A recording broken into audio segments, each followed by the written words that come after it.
Hola, ¿cómo andan? ¿Todo bien? Bueno, esta es una tutoría que que voy a hacer sobre metodología general de la investigación. Es la última tutoría de las cuatro que tengo pensadas hacer por ahora. Igual hay otras que quiero hacer de otras materias de primer año, también de las mismas que ya he hecho, por ejemplo, otra este, de fundamentos de la psicología, eh, de alguna de las corrientes psicológicas y otra de teorías psicológicas, profundizando en otros conceptos de lo que es eh, las corrientes cognitivo-conductuales. em, pero esta particularmente va a ser de metodología general de la investigación. Lo que vamos a ver son em, algunos conceptos claves eh, para entender a la metodología de la investigación, y vamos a ver algunas características, em, digamos, importantes, relevantes sobre los distintos tipos de métodos presentes en el estudio de los fenómenos psíquicos, los métodos que se pueden estudiar perdón, los métodos que se pueden utilizar para estudiar desde la psicología. Entre ellos lo que vamos a ver es, bueno, los conceptos claves. Vamos a ver qué es la ciencia, qué es la metodología y el método. Vamos a hablar sobre el método experimental, em, que vimos un poco lo que era el método experimental en Fundamentos de la Psicología, y cómo la psicología comenzó siendo una psicología experimental. Vamos a, y hoy en día existe también la psicología experimental.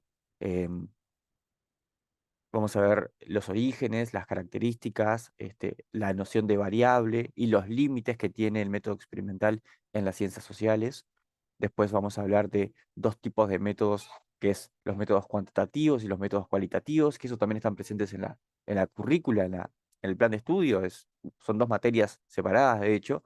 Este, Acá lo que vamos a ver son características generales, algunos conceptos claves para entenderlos que están presentes también en esas otras materias. Por lo tanto, esta tutoría no solamente puede llegar a servir para metodología general de la investigación, sino también puede servir en parte para repasar para la materia de cuantitativas o la materia de cualitativas. Em, Vamos a ver lo que es un diseño experimental, los diseños no experimentales, dentro de lo que son los métodos cuantitativos, y de los métodos cualitativos, sus características, los tipos, las técnicas de recolección de datos y el diseño etnográfico, porque no, o sea, hay más tipos, hay más diseños, pero es como un ejemplo en realidad. Es más es el objetivo de la tutoría, es un poco ese, no es profundizar, ni porque de cada una de estas cosas podría haber un curso entero. Entonces no, sería imposible abarcar em, cada una de estas cosas en profundidad. Y no es el objetivo tampoco, porque la idea es eh, co- elaborar un material de estudio complementario, un material de estudio que pueda ayudar a servir para entender ciertas cosas, pero no es suficiente para preparar una materia. Em, lo que utilicé para preparar la tutoría es la guía de la UCO. Por lo tanto, insisto, ya lo he repetido varias veces en las otras tutorías, este, y creo que las guías son importantes para saber qué conceptos estudiar, qué cosas buscar en los textos para preparar la materia. em, entonces, vamos a empezar un poco con los conceptos claves. Eh, la ciencia. La ciencia, según los autores, es un sistema ordenado de conocimientos estructurados, es un sistema ordenado de conocimientos estructurados que estudia, investiga e interpreta los fenómenos naturales, sociales y artificiales. El conocimiento científico se obtiene mediante la observación y experimentación en ámbitos específicos. Y por lo tanto, la ciencia lo que hace es organizar y clasificar en base a principios explicativos, teóricos o prácticos. Y estos lo que generan son preguntas que permiten formular hipótesis, las cuales se podrán poner a prueba, que ayudarán o no a deducir principios o leyes científicas. Entonces, un poco lo que es la ciencia es el estudio de ciertos fenómenos, em, la observación de cómo se comportan algunos fenómenos, a partir de métodos, de técnicas específicas, eh, que están de alguna manera eh, validadas, y a partir de esa observación se hipotetiza una cierta explicación de por qué el fenómeno funciona o se da de esa manera. Y luego, a partir de otros estudios, se confirma si esa hipótesis este, es verdad, es verdadera o no. Por supuesto que la noción de verdadera acá siempre se habla en términos de, bueno, de, de, de- de- de probabilidad, vamos a decir, ¿no? Bueno, una hipótesis es probable o no, porque uno puede ver un fenómeno e interpretarlo y explicarlo de una manera, y a partir de muchísimos estudios confirmar que ese fenómeno realmente se puede explicar de esa manera, pero hay aspectos de la realidad a las que quizás no estamos considerando porque el método que utilizamos no nos lo permite, eh, y por lo tanto estamos limitados por la técnica de estudio, que podrían, que si se los considerase, harían que la explicación que tenemos de ese fenómeno fuese distinta. Por lo tanto, las explicaciones de cómo funcionan los fenómenos siempre son falseables. Esa es como algo que es muy importante en la ciencia, que es todas las teorías tienen que ser falseables. Si hay una teoría que se explica por sí misma y no permite la falsación es como el cuestionamiento, es como decir, bueno, esta teoría en realidad acá no funciona. O por esto, acá hay una explicación que es mejor. Una teoría que no permite que se pueda cuestionar no es ciencia, es dogma, es dogmatismo. Y la ciencia lo que tiene que ser es falseable. Puede ser falseable cuando se descubren ciertos nuevos fenómenos, nuevas explicaciones, nuevas características del fenómeno.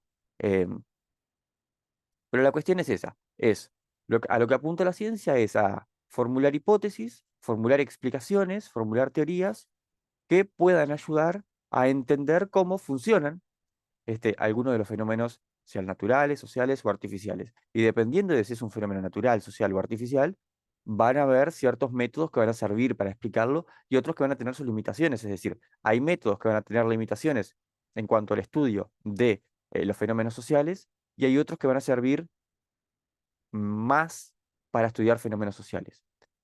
Y dependiendo de lo que se estudie, es eh, a partir del método que tenemos que elegir, ¿verdad? No se habla de que hay un método que es mejor que otro, sino que hay un método que es más pertinente para estudiar tal fenómeno que otro, pero no es mejor, sino que todos los métodos sirven, pero siempre sirven en función del objetivo de la investigación, del fenómeno que se quiere estudiar.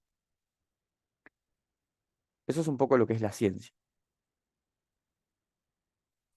Y ese conocimiento que se genera a través de la aplicación de técnicas que permiten recabar información de distinta índole, que luego a través de análisis y otros tipos de herramientas permiten llegar a ciertos resultados o conclusiones, eh, es lo que permite confirmar o desestimar la hipótesis de investigación. Ese proceso de análisis, de, de, de concluir o de refutar, de falsear las teorías, es lo que permite, bueno, confirmar la hipótesis inicial que había o desestimarla y decir, bueno, esta hipótesis en realidad no se confirmó, por lo tanto se falseó. Este, quizás habría que investigarla de otras maneras o habría que seguir investigando incluyendo otras características, otras variables, para tener un conocimiento más completo, más global del fenómeno. Eh, pero lo que sí tiene que quedar claro es que la aplicación de las distintas técnicas y métodos a través de los cuales podemos confirmar o no nuestras hipótesis no se realiza de cualquier forma. Y ahí es donde aparece la metodología, porque se entiende a la metodología como una disciplina que establece normas para la correcta aplicación del método científico. Y esas normas van a ser diferentes según cada tipo de investigación. Así, en función de si la investigación es cuantitativa, si es cualitativa o si es mixta, va a implicar normas distintas. ¿Qué entendemos por método científico? Bueno, el método científico se entiende como un modelo de pasos a seguir para la producción del conocimiento científico.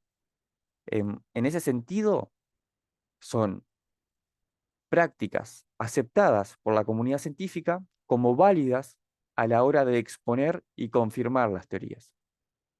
Por lo tanto, es una serie de pasos a seguir para decir que el conocimiento que se produjo a partir de la aplicación de esas normas es científico.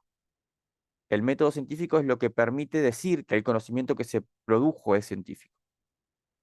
Y tiene ciertas normas, ¿no? Hay que seguir como ciertas pautas, este, considerar ciertas este, maneras de aplicarlo, dependiendo del objeto de estudio, dependiendo de las técnicas que se utilice, dependiendo de los objetivos de la investigación, de las hipótesis que se tenga. Em, entonces tenemos, como vemos, distintos tipos de investigaciones, ¿no? La investigación que es cuantitativa, la investigación que es cualitativa, o la investigación que es mixta, que lo que hace es, de alguna manera, este, combinar tanto la investigación cuantitativa como la cualitativa en un mismo estudio. Entonces, recabar, en la investigación mixta, lo que se recaba, lo que se recoge, son datos cuantitativos y datos cualitativos, que vamos a ver cuál es la diferencia.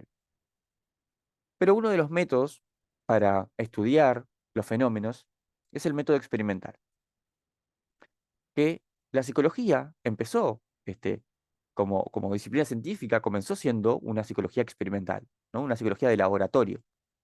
Eh, si bien como vimos en la clase de fundamentos, en la tutoría de fundamentos, la psicología tiene un comienzo mucho más, eh, más atrás en la historia, es mucho más largo el comienzo de la psicología, como ciencia en sí misma es bastante corta su historia. Y comienza cuando pasa al laboratorio, como cuando se empieza a hacer experimentos de laboratorio sobre fenómenos psicológicos.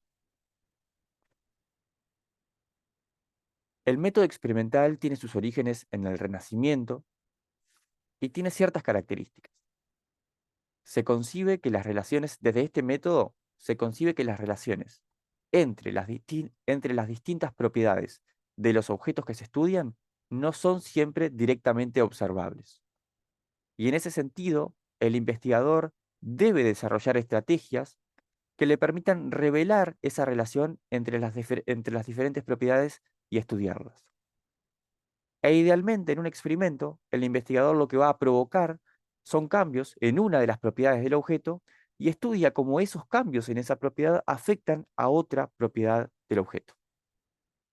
Y acá encontramos la distinción entre lo que es una variable independiente y una variable dependiente.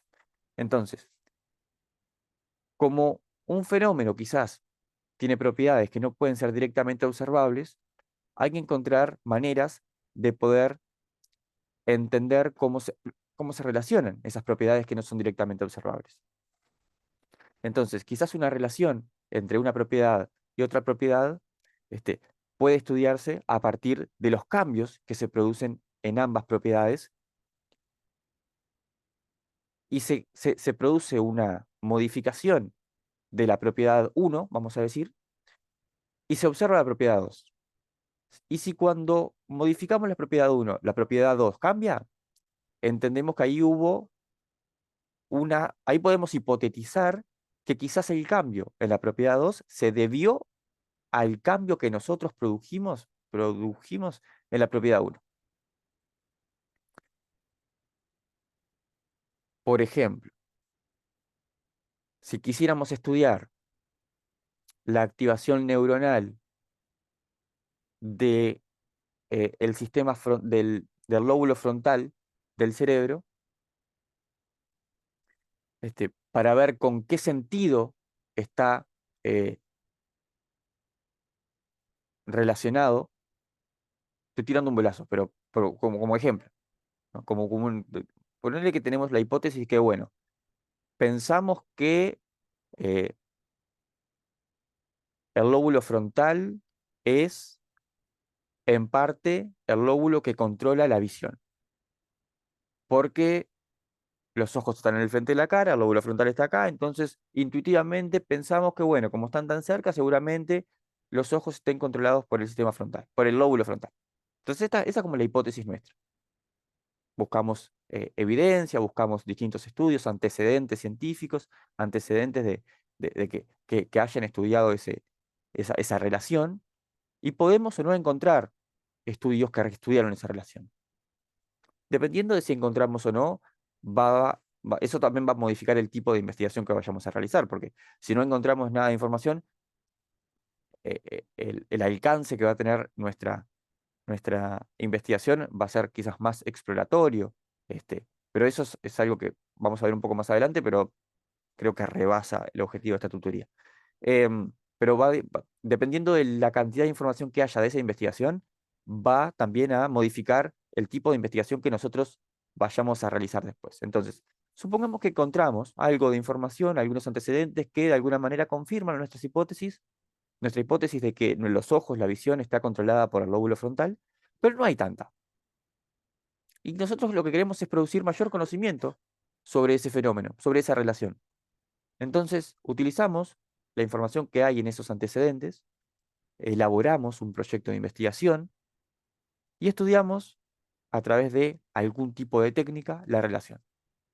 Y encontramos que hay una técnica que permite ver la activación neuronal cuando una persona eh, está expuesta a ciertos estímulos visuales. Entonces, lo que hacemos es eh, colocar a la persona en la máquina, la técnica que permite visualizar la activación neuronal del lóbulo frontal, y le presentamos diferentes estímulos visuales, pueden ser de movimiento, pueden ser de colores, pueden ser que lo que cambie sean el estímulo, o sea, la forma, le presentamos como distintas imágenes, este, lo que sea, dependiendo, siempre va a depender de la hipótesis y del objetivo de la investigación. Pero lo que hacemos es eso, ¿no? Entonces, le presentamos, vamos a suponer que nuestra investigación lo que busca es eh, confirmar la hipótesis de que los movimientos oculares son controlados por el lóbulo frontal. Entonces, los estímulos que le vamos a presentar a esa persona van a ser de movimiento. Situamos a la persona en la máquina, tenemos todo preparado para poder observar la activación neuronal del lóbulo frontal de esa persona, y le vamos presentando estímulos visuales que se mueven a la persona. Y le mostramos estímulos que suben y bajan, que van de derecha a izquierda, que giran, o que son estáticos, o que aparecen y desaparecen. Y vamos viendo las distintas activaciones neuronales que se van produciendo en su lóbulo frontal en la medida en que mueve los ojos, este, cuando ve el estímulo que se mueve, cuando ve que aparece y desaparece. Entonces, lo que estamos ahí modificando es la percepción de la persona. La propiedad que estamos modificando es el estímulo. Cambiamos el estímulo, primero que se mueva de derecha a izquierda, luego de arriba a abajo, luego que aparezca y desaparezca, luego que quede estático. Eso es lo que vamos cambiando. Esa es la propiedad del objeto de estudio que estamos cambiando. Esa es la variable independiente, vamos a decir, ¿verdad? La variable dependiente es la activación neuronal, porque la activación neuronal depende del estímulo que se tenga enfrente o del movimiento ocular que se tenga enfrente. Porque en realidad la variable independiente es el movimiento de los ojos acá. No es el estímulo. El estímulo es lo que produce el movimiento de los ojos. El movimiento de los ojos es la variable independiente. Y ese movimiento de los ojos, al cambiar, al modificarse, va a cambiar hipotéticamente la activación neuronal. Em, entonces, eso es como el método experimental. En síntesis, de manera muy reduccionista y con un ejemplo este, que sinceramente me salió mejor de lo que esperaba, em, pero igual, tampoco es un ejemplo perfecto ni es un ejemplo tómalo como ejemplo. Porque hay que tener un montón de otras cosas en consideración y seguramente haya cosas del ejemplo que estén mal, pero en síntesis y en resumen es algo así. La variable independiente, por lo tanto, se entiende como aquella sobre la cual el investigador va a ir produciendo cambios de forma controlada. Es decir, vamos a ir controlando los cambios. Primero vamos a presentar un estímulo que se mueve de derecha a izquierda, por lo tanto entendemos que los ojos se van a mover de derecha a izquierda, vamos a registrarlo eso. Cuando los ojos se mueven, bueno, no de esa manera, pero cuando los ojos se mueven de derecha a izquierda, la activación neuronal que hubo durante ese momento fue tal, no sé qué, no sé cuánto. No se escribe de esa manera, pero supongamos que esa es como bajándolo a tierra, explicándolo, es como la manera de relacionar los fenómenos de los cambios entre las variables. Pero es controlado, eso es lo que es importante. El investigador va a controlar el estímulo y por lo tanto va a controlar los cambios en la variable independiente, que son los movimientos oculares, para así poder observar cómo esos cambios en la variable independiente modifican el estado de la variable dependiente, la activación neuronal en este caso. Los cambios en la variable dependiente dependen justamente de los cambios que se producen en la variable independiente. Por eso se llama variable dependiente, porque depende de la variable independiente. Sin embargo, y esto es importante, es necesario tener en cuenta que los cambios producidos en la variable dependiente en la activación neuronal pueden haber sido influidos por otras variables que no son la variable independiente, que se llaman variables intrusivas. Entonces, capaz que la activación neuronal que tuvo lugar en el momento en el que los ojos se movieron de derecha a izquierda, también fue producida por otros procesos, otras variables que habían en el ambiente, que habían en los pensamientos de la persona, que habían en sus sensaciones corporales, que habían en una multiplicidad de factores que no pudimos controlar y que no estamos seguros si estaban influyendo o no en esa activación neuronal, que se llaman variables intrusivas y que no permiten de alguna manera eh, decir que la activación neuronal que tuvo lugar en ese momento depende al 100% de los movimientos oculares. Por lo tanto, es importante, desde el método experimental, que el investigador trate de bloquear o aislar cualquier otro efecto que pueda estar ocurriendo sobre la variable dependiente. Es decir, todos esos factores que podrían estar influyendo y produciendo cambios en la variable dependiente deberían poder ser controlados de forma ideal. Nunca es posible controlarlos todos, y eso es importante que se tenga en cuenta, pero la mayor cantidad de esos factores este, se deberían intentar controlar. En ese marco, el método experimental presenta algunas limitaciones, porque no se pueden excluir con total seguridad que otras variables estén afectando a la variable dependiente. Y por eso se dice que un modelo teórico al que se llega, una teoría a la que se llega, se elabora mediante el método experimental, nunca va a poder darse por cerrada. Siempre va a ser falseable. Perdón. Eh, Siempre pueden llegar a aparecer fenómenos o factores que se conozcan en un momento dado y que aparezcan por el avance tecnológico, por otros estudios, porque un investigador consideró que quizás otro tipo de variable estaba influyendo en esa variable dependiente y la estudió y vio que así se daba, y eso antes no se había considerado, y eso hace que la hipótesis inicial se refute, porque ahora no es solamente que el lóbulo frontal es lo que controla los movimientos oculares, sino que también el lóbulo occipital es lo que controla los movimientos oculares porque hay activación también en ese lóbulo. Entonces, eh, todo eso se tiene que considerar, pero lo que es importante es que la teoría nunca se va a dar por cerrada, siempre va a ser falseable.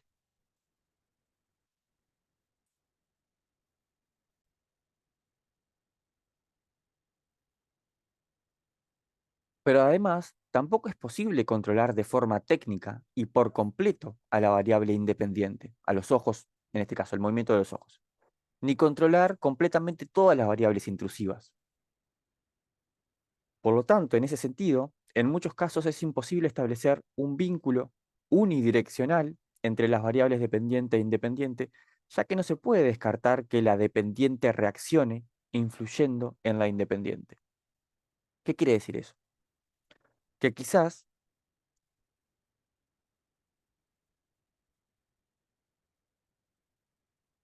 la activación neuronal produce cambios, funciona como variable independiente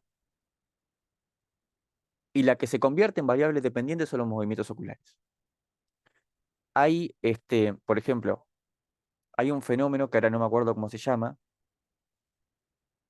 pero en las neuronas, que cuando em, vieron cuando estamos viendo, por ejemplo, directamente a una luz, y después dejamos de ver a la luz y vemos hacia otro lado, pero seguimos viendo como iluminado, como donde estaba la luz en nuestra visión, seguimos viendo un parte un poco iluminado. Eso es porque las neuronas que estaban em, activándose al ver esa luz, por un periodo corto de tiempo, se siguen activando aún cuando ya no estamos viendo la luz. Hay como una activación continua, no me acuerdo cómo se llama el fenómeno ahora. Este, pero entonces, en este caso, quizás los ojos, el movimiento de los ojos, produce la activación en el lóbulo frontal, y esa activación en el lóbulo frontal tiene algún tipo de fenómeno inherente a al funcionamiento de la neurona que hace que los ojos se muevan este, de manera distinta o tengan algún tipo de cambio, el movimiento de los ojos tengan algún tipo de cambio, que no va a depender del estímulo, sino que va a depender de una característica de la activación neuronal, y por lo tanto la activación neuronal va a ser lo que está produciendo cambios en los ojos, y no es, es igual un poco, el ejemplo no está saliendo tan claro como esperaba, pero la cuestión es, la cuestión es que lo que tiene que quedar claro es que la variable independiente y los cambios que se produzcan en la variable independiente pueden producir cambios en la variable independiente, pero también los cambios que se produzcan en la variable dependiente podrían producir cambios en la variable independiente. Entonces no es que haya una dirección de, bueno, el movimiento de los ojos activa las neuronas del eh, lóbulo frontal, sino que lo que puede suceder es que el movimiento de los ojos active las neuronas del lóbulo frontal, la activación de las neuronas del lóbulo frontal produzca algún tipo de cambio que haga que se muevan los ojos de una manera específica, que produce de vuelta la activación distinta de otro tipo de neuronas en el cerebro, y hay como una relación bidireccional que se va produciendo, y por lo tanto no se puede establecer eh, una relación de causalidad en donde una produjo a la otra y nada más, sino que, y que es unidireccional, que va en una dirección, sino que nunca se puede concluir en ese sentido de que es unidireccional, sino que puede ser recíproca, bidireccional. Y como eso no se puede establecer de forma segura, o sea, la dirección, la unidireccionalidad no se puede establecer al 100%, no se puede confirmar o decir que la relación es, el vínculo es unidireccional, sino que podría llegar a ser bidireccional. Eso es lo que tiene que quedar claro. Em, el método experimental se aplicó sobre todo en las ciencias naturales, ya que lo que tienen las ciencias naturales son ciertas particularidades que permiten utilizarlo. Por ejemplo, los objetos pueden intercambiarse. Por ejemplo, eh, podemos estudiar la reacción eh, de las plantas ante un fertilizante, eh, y podemos em, intercambiar al objeto y utilizarlo con distintos fertilizantes. Em, Sus variables se pueden en general controlar sin mayores dificultades, eh, y como se aplica a objetos, en realidad no existen por lo general restricciones éticas, em, pero lo que sucede con las ciencias sociales es que el método presenta algunas limitaciones adicionales a las que previamente nombramos, este, que tienen que ver con, por ejemplo, em, que en las ciencias sociales hay una importancia muy grande, una dependencia muy grande del contexto. Por lo tanto, se presentan más dificultades cuando se quiere modificar o aislar alguna de las variables. Los aspectos éticos además son fundamentales porque no se puede hacer ninguna modificación que pueda tener un impacto sobre la vida de las personas. Y como las ciencias sociales se trata con sujetos, se trata con personas, y cada persona va a tener objetivos, va a tener expectativas, motivaciones diferentes, no van a reaccionar de la misma manera ante la modificación de una determinada variable. Y por lo tanto, lo que surge son diversos problemas para establecer relaciones entre las variables. Y es por todas estas limitaciones que se va a desarrollar el método de la asociación, que también se denomina como método cuantitativo. Entonces, el método científico en las ciencias sociales está dividido en tres. Tenemos el método experimental, porque se utiliza, pero también tenemos el método cuantitativo y los métodos cualitativos. El método cuantitativo surge a partir de la modificación del método experimental para usarlo en las ciencias sociales. Entonces teníamos el método experimental, aparece el campo de las ciencias sociales, se ve dentro del estudio de las ciencias sociales que el método experimental presenta muchas limitaciones y se lo modifica para poder utilizárselo en esa área. Y aparece el método cuantitativo.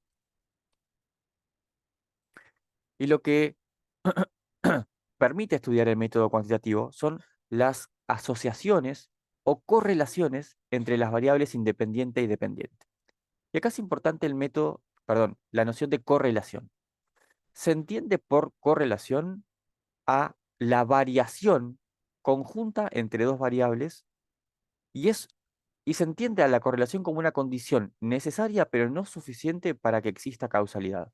Es decir, la correlación es la variación entre dos variables, conjunta entre dos variables. Entonces, teniendo en cuenta el ejemplo, este, eh, vamos a utilizar un ejemplo uno distinto. Em,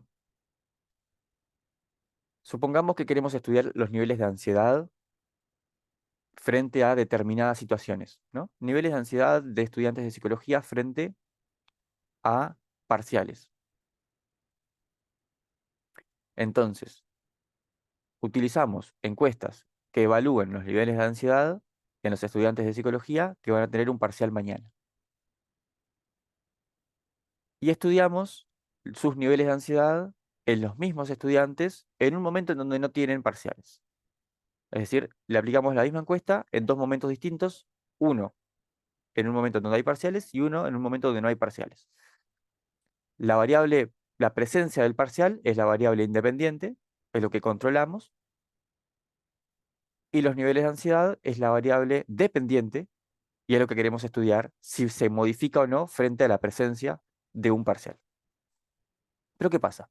Cada uno de esos estudiantes va a tener su vida propia y por lo tanto sus horas de estudio particulares, facilidades para entender ciertos contenidos y otros contenidos no, motivaciones y gustos propios y por lo tanto capaz que le gusta mucho cuantitativa y a otros no le gusta para nada y por lo tanto van a tener expectativas propias sobre su desempeño en el estudio de los métodos cuantitativos y otros van a tener una expectativa mucho más negativa de su desempeño en el parcial porque no les gusta y porque no entienden matemática y por también las creencias que hay sobre lo cuantitativo relacionado a la matemática. Bueno, hay un montón de conjuntos y de factores que van a estar influyendo ahí en la ansiedad que sienta esa persona frente en presencia de un parcial de cuantitativas. Pero lo que se estudia es, bueno, se compara. ¿Hubo mucho más ansiedad frente a la presencia del parcial que cuando no estaba la presencia del parcial? Y si se ve que la variable ansiedad aumentó muchísimo frente a la presencia del parcial y cuando no había parcial, la variable ansiedad estaba mucho más disminuida. Eso es algo que se analiza a partir de la encuesta, de las respuestas de la encuesta. Lo que se dice es que esa variación de la ansiedad se debe a la variación de la presencia del parcial. Entonces, hay una variación conjunta ahí, ¿no? Lo que varió fue presencia o no presencia de parcial y niveles de ansiedad. Y varió conjuntamente. Y lo que se vio es que ante la presencia de un parcial, la variable ansiedad aumentó. Eso es una correlación. Pero uno no puede establecer que el parcial sea la causa del aumento de la ansiedad. porque pueden haber muchísimas otras razones, pueden haber muchísimas otras, otros factores que aumentan la ansiedad en ese momento. Entonces, lo que se ve es una correlación, pero no se puede establecer causalidad. No se puede establecer que es el parcial, la presencia del parcial es la causa del aumento de la ansiedad. Sí se puede establecer que hay una correlación, que puede ser muy alta o muy baja, pero hay una correlación. Entonces, esto lo que significa es que porque una variable aumente en la medida en que la otra aumenta, eso no quiere decir que el aumento de la primera sea causado por el aumento de la segunda. Además tenemos, por ejemplo, distintos tipos de correlaciones. Hay correlaciones positivas, que es cuando aumenta una variable, la otra también aumenta. Cuando aumenta este, eh, la variable dependiente, aumenta la variable independiente. O puede ser una eh, correlación negativa, y eso quiere decir que hay un cambio, eh, em, ¿cómo se dice? Bueno, opuesto, vamos a decir, que es cuando la variable independiente disminuye, la variable dependiente aumenta. Entonces, podríamos tener, por ejemplo, no creo que suceda esto, pero supongo, vamos a ver como un ejemplo. Imagínense que van a estudiar y su hipótesis de estudio es que frente a la presencia de parciales, la variable ansiedad en los estudiantes de psicología aumenta. Hacen la encuesta, hacen el estudio y se encuentran con que, en realidad, los estudiantes de psicología, frente a un parcial, presentan menos indicadores de ansiedad, presentan menos niveles de ansiedad. Eso les tira abajo la hipótesis. Este, pero eso es un tipo de variable, un tipo de correlación negativa. Cuando una aumenta, la otra baja. El aumento de la presencia de parciales disminuyó, por alguna razón, la presencia de ansiedad. Esto es un ejemplo, esto no creo que suceda.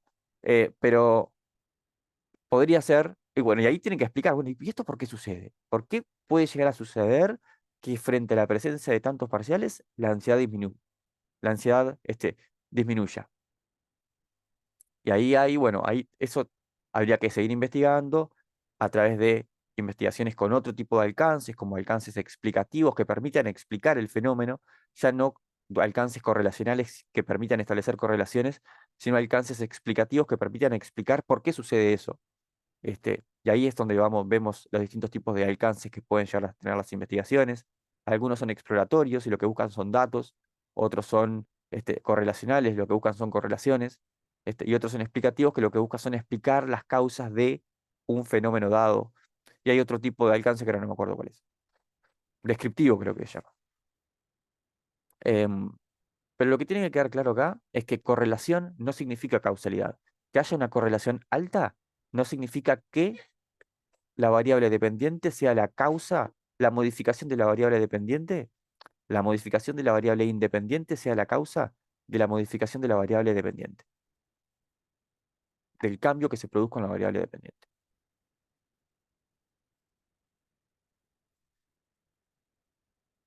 Entonces, dentro de los métodos cuantitativos, lo que vamos a tener son diseños. En psicología es lo que podemos dividir este, a las investigaciones cuantitativas, es en las cuantitativas de tipo experimental y a las cuantitativas de tipo no experimental. En las investigaciones cuantitativas experimentales, lo que se tiene es un control riguroso de las variables, hay una mayor validez interna y usualmente los grupos de personas son seleccionados, este, los grupos de personas que son seleccionados para estudiar son limitados y se los selecciona mediante tipos de muestreo, en lo que se llama, que puedan representar a la población a la que se van a generalizar los resultados. Porque lo que tienen los métodos cuantitativos es que su objetivo es generalizar las conclusiones, generalizar las hipótesis. Es decir, bueno, esto sucede en esta población, probablemente suceda en una población, esto sucede en una muestra, probablemente suceda en una población más amplia. Em, y acá tenemos eh, dos conceptos que es importante ir a la bibliografía y estudiarlos, que es el de validez interna y el de muestra. No vamos a profundizar en ellos acá, pero son conceptos que deben de estudiarse y deben de tenerse claros este, para entender la metodología general de la investigación y los métodos cuantitativos. Por otro lado, tenemos los métodos no experimentales, que en cambio, en ellos no hay una manipulación de la variable, porque la medición se realiza luego de que haya tenido lugar el fenómeno. En los métodos cuantitativos no experimentales, pueden ocurrir simultáneamente múltiples relaciones entre distintas variables y muchas de ellas no están siendo controladas. Por lo tanto, tienen menor validez interna que los métodos cuantitativos experimentales, pero como las investigaciones que tienen un diseño cuantitativo no experimental se realizan en la realidad misma, en el fenómeno mismo, tienen una mayor validez externa. Y ahí tenemos otro concepto importante, validez externa, que también es importante eh, leer y entender a qué refiere en la bibliografía. En cuanto a las investigaciones cuantitativas no experimentales, el papel del investigador en estas gira más en torno a la observación, a la medición y al registro de los comportamientos de una determinada variable.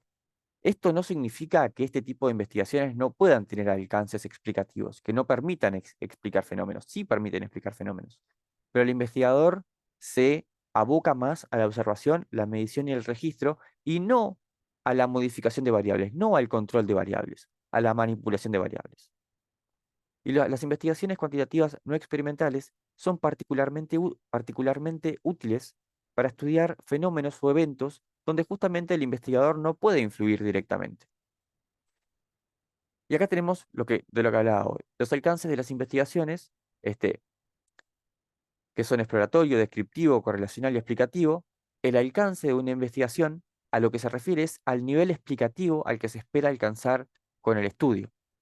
Es decir, según el alcance que tenga, el nivel explicativo que pueda brindar sobre el fenómeno. Un alcance exploratorio no va a brindar una explicación exhaustiva del fenómeno que se estudia, pero una investigación con alcance explicativo puede brindar una explicación, eh, una teoría de por qué el fenómeno se da de la manera que se da, cuáles son las causas o los factores causales de ese fenómeno. Y van de menor a mayor. Acá el alcance exploratorio es el que tiene menor nivel de explicación y el explicativo es el que tiene mayor nivel de explicación. Y en el medio tenemos el descriptivo y el correlacional que, bueno, van de menor a mayor. Y tenemos dos tipos de diseños cuantitativos no experimentales: los transversales o transeccionales y los longitudinales. Los diseños transversales eh, se caracterizan por la recolección de los datos que se realizan en un solo momento. Es decir, se realiza la investigación, se recaban, se recogen datos en un solo momento y tienen como objetivo analizar el nivel de una o de más variables en ese momento determinado. O tienen también como objetivo evaluar una situación, un evento o un fenómeno en ese momento particular, o determinar cuál es la relación entre dos fenómenos en ese cierto momento particular. Pero lo importante es que la recolección de datos se realiza en un momento solo. Y los diseños longitudinales tienen la particularidad de que los datos se recogen en varios momentos. Y sus propósitos suelen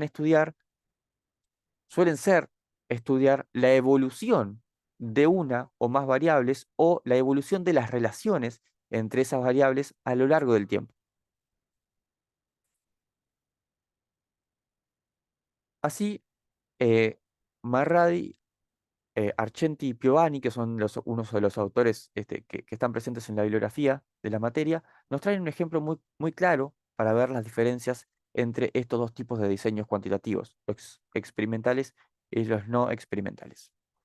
Imaginemos que un investigador desea, analizar el efecto que produce consumir caramelos sobre las caries dentales y plantea la siguiente hipótesis: a mayor consumo de caramelos, mayor posibilidad de caries dentales. Si este investigador decidiera seguir un enfoque experimental, lo que haría sería asignar una muestra y dividirla en grupos. Y cada uno de estos grupos consumiría diariamente una cantidad distinta de caramelos durante un periodo de tiempo específico. Así, lo que podemos ver es que tenemos grupo 1, grupo 2, grupo 3 y grupo 4, que es el grupo control. Siempre hay que tener un grupo control en donde la variable independiente esté ausente para ver si alguno de los cambios que se produjeron en la variable independiente están presentes también en ese grupo en donde la variable dependiente no se modificó, para poder decir, bueno, entonces esos cambios que se produjeron en la variable dependiente no tienen que ver con la modificación de la variable independiente, porque en el grupo control no se modificó la variable independiente. Entonces, supongamos que el grupo 1 consume 30 caramelos por día, el grupo 2 consume 15 caramelos por día, el grupo 3 consume 7 caramelos por día y el grupo 4 no consume ningún caramelo. Como este experimentador, este investigador utiliza un método experimental, el investigador tendría que controlar la mayor cantidad de variables que podrían influir en la aparición de caries dentales. Y de esa manera tendría que asegurarse que, primero, que todos los caramelos que consuman los diferentes grupos fueran idénticos en tamaño y en contenido de azúcar. Además, tendría que regular la dieta de todos los participantes de manera que para todos fuera igual. Y por otro lado, debería regular también las prácticas de higiene bucal de cada uno de los participantes, lo que incluiría, por ejemplo, que todos utilizaran la misma pasta dental, el mismo cepillo de dientes, que se cepillaran la misma cantidad de veces por día. Y una vez que terminara el tiempo estipulado para llevar a cabo el experimento, tendría que comparar el grado de caries dentales promedios entre grupos. Y eso es importante porque no se realizan comparaciones entre individuos, sino que se realizan las comparaciones grupales, entre grupo 1 y grupo 2, entre grupo 1 y grupo 3, entre grupo 1 y grupo 4, entre grupo 2 y grupo 3, entre grupo 2 y grupo 4, entre grupo 3 y grupo 4, para poder entonces confirmar o no su hipótesis. Esas comparaciones serían lo que le permitirían a ese investigador confirmar o no su hipótesis, que era a mayor consumo de caramelos, mayor posibilidad de caries dentales. Pero en cambio, si el investigador decidiera seguir un enfoque no experimental, entonces acudiría a un contexto específico y seleccionaría allí una muestra. Y en esa muestra lo que encontraría es que hay toda una gama de niveles de consumo de caramelos entre las diferentes personas. Y va a encontrar en esa muestra que hay personas que consumen caramelos de forma exagerada, hay personas que consumen bastantes caramelos, hay otros que consumen cantidades regulares, otros que ingieren muy pocos caramelos y otros que no consumen nunca.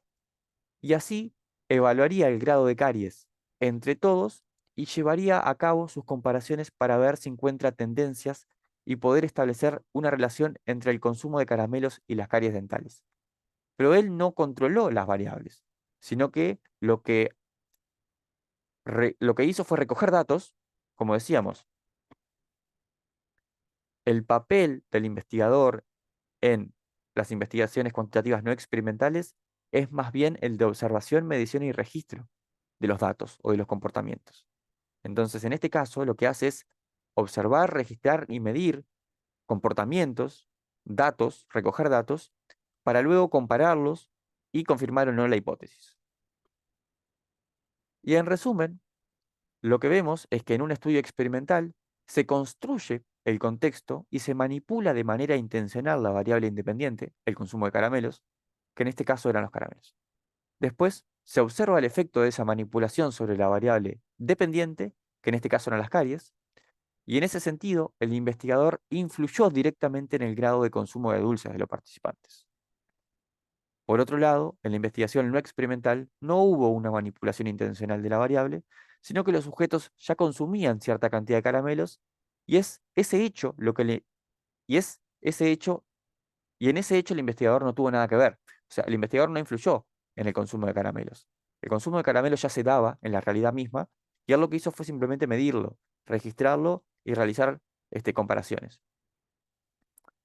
Por supuesto que este ejemplo tiene algunas características un poco éticamente discutibles, porque se está produciendo un cierto tipo de ingesta de caramelos y modificando la dieta de las personas que podría afectar en su salud, o producir algún tipo de este, eh, enfermedad como la diabetes, bueno, no importa eso para este ejemplo, pero en una investigación sí importa porque, como decíamos antes, hay factores éticos muy importantes en las ciencias sociales que hay que considerar para poder desarrollar un proyecto de investigación. Entonces, en este caso creo que este ejemplo de investigación, el experimental al menos, en Uruguay no se podría llevar a cabo. Eh, pero como ejemplo, creo que sirve. Y en última instancia es culpa de los autores que propusieron este ejemplo, porque lo trajeron ellos. Em, Pasamos a los datos, a los métodos cualitativos. Em, para algunos autores, eh, los métodos cualitativos representan el producto de la renuncia a la adopción de métodos derivados de la visión estándar de hacer ciencia. Es decir, el método cualitativo surge como una renuncia a hacer ciencia a partir del método experimental. Porque desde los métodos cualitativos se estudia al ser humano en términos de subjetividades, de experiencias, de significados, de universos simbólicos, de contextos sociales y culturales. Y a diferencia del método cuantitativo, que se interesa por la generalización de casos específicos, al método cualitativo lo que le interesa es estudiar en profundidad uno o varios casos específicos, porque lo que busca es entender en profundidad cada caso. Entonces lo que tenemos es un grupo de personas, acá lo que vemos, la muestra, y acá tenemos el método cuantitativo, que lo que busca al estudiar esta muestra es la generalización hacia una población, como va de la muestra a lo general. Y el método cualitativo lo que hace es profundizar en la muestra, no ir de la muestra a lo general, sino que ir en profundidad hacia la muestra, estudiar la muestra en profundidad. Y para ello utiliza diversas técnicas a través de las cuales recolectan datos para su posterior análisis. Y entre esas técnicas lo que encontramos son, por ejemplo, bitácoras de campo, la observación, entrevistas, análisis de documentos, biografías e historias de vida. Los documentos acá es importante entender que no se refieren únicamente a materiales escritos, sino que se incluyen distintos tipos de objetos, como pueden ser, por ejemplo, obras de artes, vasijas, etcétera. Documentos es algo que de alguna manera es un objeto que se puede analizar como algo que documenta un cierto fenómeno en algún ámbito, en algún área. Y en los métodos cualitativos, las fronteras o los límites entre los tipos de diseño son relativos, porque la mayoría de los estudios toman elementos de más de uno. Entre esos diseños, lo que encontramos son, por ejemplo, diseños narrativos, diseños de investigación-acción, diseños etnográficos y estudios de caso. Como verán, no estoy profundizando en nada de esto, ¿no? No estoy profundizando en lo que es una bitácora de campo, no estoy profundizando en lo que es la observación, lo que es la entrevista, los documentos o las biografías o historias de vida, ni en los diseños narrativos, ni en los tipos de diseños. Solamente estoy dando pautas de, bueno, esto es algo que hay que tener en cuenta a la hora de estudiar la materia. Cuando vayan a estudiar la materia, jerarquicen el estudio y entiendan qué es una bitácora de campo, a qué se refieren con observación en los métodos cualitativos, o con documentos o con entrevistas. eh, Jerarquicen el estudio de lo que es un diseño narrativo, de lo que es un diseño de investigación-acción, de lo que se busca, las características de cada uno de esos diseños. Nosotros vamos a hablar acá de diseños etnográficos, como para ver un poco por encima uno de ellos, pero como ejemplo de lo que habría que hacer para los demás, pero no estoy profundizando en todos, porque la tutoría es más, como decía al principio, una guía orientadora de cómo estudiar la materia, de qué estudiar en la materia, de qué jerarquizar. Eso no quiere decir que no haya que estudiar otras cosas, sino que para mí lo que sí o sí hay que estudiar es esto, lo otro también, hay otras cosas que también que no están presentes acá, pero estos son uno de los elementos que sí o sí hay que estudiar. Entonces, tenemos el diseño etnográfico. El objetivo del diseño etnográfico es describir y analizar ideas, creencias, conocimientos o significados. Y lo que pretenden en ese sentido es explorar, examinar y entender sistemas sociales, entender grupos, entender comunidades, entender culturas y sociedades. Y así, de esa manera, producir interpretaciones profundas y significados culturales desde la perspectiva o punto de vista de los participantes o de los nativos, de la población, de la muestra con la cual se está estudiando. En los diseños etnográficos, el rol del investigador es central porque está directamente implicado en la investigación. Está inmerso en eh, el sistema social, en la cultura. Este, si bien como investigador, y por lo tanto hay que tener en cuenta que no es un nativo, sí está inmerso como participante y por lo tanto influye en la producción de conocimiento. Los datos que obtenga en su investigación no son datos puros, porque él, como participante, se constituye como una variable que de alguna manera modifica el campo, modifica el ambiente, modifica el contexto. La investigación etnográfica puede comenzar con un modelo o teoría, o bien directamente con el trabajo de campo e ir agregando la revisión de la literatura. ¿Eso qué quiere decir? Que una revisión, una investigación etnográfica puede partir de una teoría e ir al campo y encontrar aspectos de la teoría, o ir al campo directamente y a partir de los fenómenos que se dan en el campo, ir construyendo teoría y relacionándola luego con la literatura. Y algunas de sus características son que las preguntas de investigación deben de estar formuladas de tal manera que permitan no solo observar la cultura, sino también discernir, interpretar y entender la estructura o los patrones de comportamiento y las funciones de esa cultura. Por lo tanto, es una investigación que es interpretativa, es reflexiva y es constructivista, va construyendo el conocimiento que se va produciendo. Y lo que se registran son los procesos sociales y las interacciones que se dan en esas culturas, y se guía el investigador por la experiencia en el campo. Los significados provienen de esa experiencia y la experiencia es la que señala cómo debe evolucionar el estudio. Y bueno, eso es un poco, en resumen, lo que habría, a mi criterio, que jerarquizar en el estudio, en la preparación de metodología general de la investigación, eh, o debería entenderse. No, eh, esta tutoría no abarca todo ni en pedo. O sea, hay cosas que faltan, que por los objetivos que tiene la tutoría, este, no me pareció como pertinente incluirlos. Hay otras cosas que habría como que seguir estudiando. em, pero bueno, esta es como la última tutoría publicada, de las que tenía pensado elaborar hasta ahora. Ya veremos si surgen o no alguna otra tutoría de otras materias. En, en- yo las voy haciendo en la medida en que veo que siento que las van pidiendo, sea por el Instagram o por el grupo de WhatsApp. Em, entonces, dependiendo de, bueno, de la demanda, es cómo voy creando las tutorías.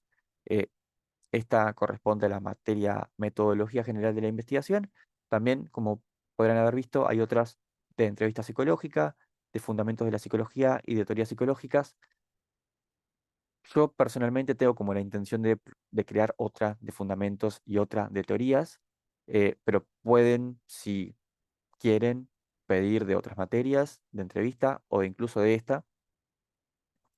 Em, por otro lado, eh, también preparo particularmente o grupalmente cursos, exámenes y parciales de herramientas de la psicología social, de herramientas de la psicología clínica o de articulación de saberes 5, clases de consulta, preparación de algunos de los temas, acompañamiento de los cursos, explicación de algunas de las técnicas, de algunos de los test psicológicos, este, y si están interesados en preparar particularmente, grupalmente esas materias, me pueden contactar al Instagram, que es psico.resúmenes, o al número de celular 098053967.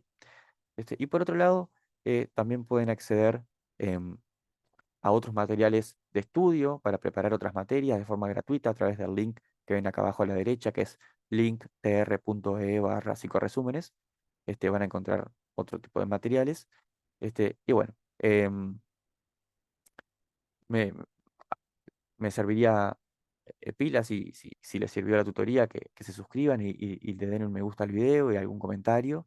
Este, y Y bueno, nos estamos viendo por la facultad. Muchísimos éxitos en sus parciales, en sus exámenes. Eh, un abrazo.